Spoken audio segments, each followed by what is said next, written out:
For the Healing Deeply, and today I'm going to show you how I made my Aurora crown using worbla, and I'll also explain other methods that you can use if you just want to use craft foam. So I started by creating my pattern using paper and then transferring that onto craft foam, and then I did 2 sheets of worbla so that I could sandwich the craft foam in between.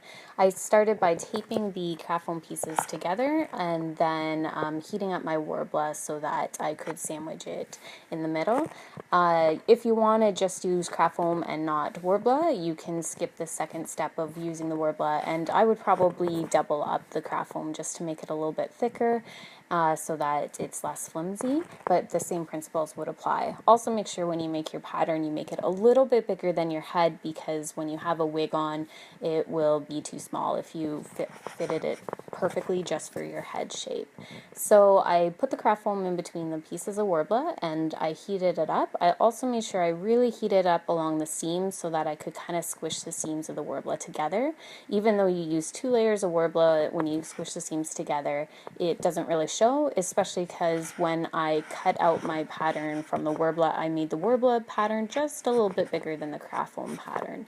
Also make sure if any bubbles come up, you just poke them with a pin and then kind of squish them down until they're flat, and then squish along the seams as well so that you get a really nice shape. Now at one point I accidentally squished my worbla to another piece of worbla and it got all stuck and then out of shape, but I kind of just squished it back together and then you couldn't even see it. So luckily I didn't ruin that piece of worbla. It turned out just fine at the end. You can't even tell. So to get the shape of the crown, I just heated it up once more, and then I slowly made it into a circle and squished the seams together. Just keep squishing and kind of trying to flatten the worbla down, and the seams shouldn't show in your final piece.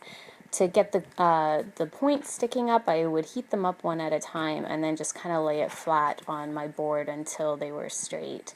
After they dried and they were all straight, I would heat just the tip again and I shaped it a little bit into the shape that I wanted, because Aurora's crown is a little bit flops outwards.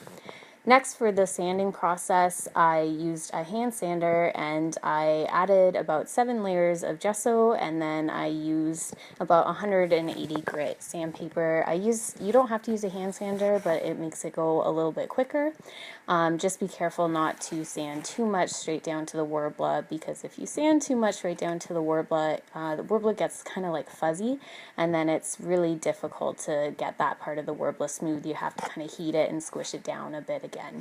So it took me about an hour to use the hand sander and then another hour to sand by hand, just because I wanted my crown to be really super smooth. And then I moved on to using about 3 layers of shellac, and then sanding again with 200 grit and then 400 grit until it was as smooth as I want it to be. Up next, I used epoxy sculpt for the decorations, and you just kind of mix the 2 types of epoxy together, and then I formed it into the diamond shapes at the top. I also wanted to add some beading along the bottom just to really jazz this up quite a bit. So you can notice there was kind of like these bumped beadings on the end, and I didn't want to get rid of those. I figured I can use them to adhere them to the crown. So I used my solder iron to poke holes into the crown so that the little bumps on the back of the beads could go right into that, and it would hold onto the crown pretty nice. I did this before I painted so that I wouldn't ruin the paint, and I marked where I wanted to solder, and then as you can see, when it's hot it goes straight through the worbla quite quick and easy. So I poked 4 little holes for each of those beads so that after I painted I could fit those beads really nice into the holes and it would hold pretty nice. After I painted, I also added kind of like E6000 glue on the back of those beads so that it would stay to the worbla and not fall off at all. And here's my final crown. I jazzed it up with some nice beads and it's pretty smooth in most places. Sometimes around the seams I didn't sand quite enough, but you can't really tell. I hope you enjoyed this tutorial, and if you have any questions, please let me know. Thanks.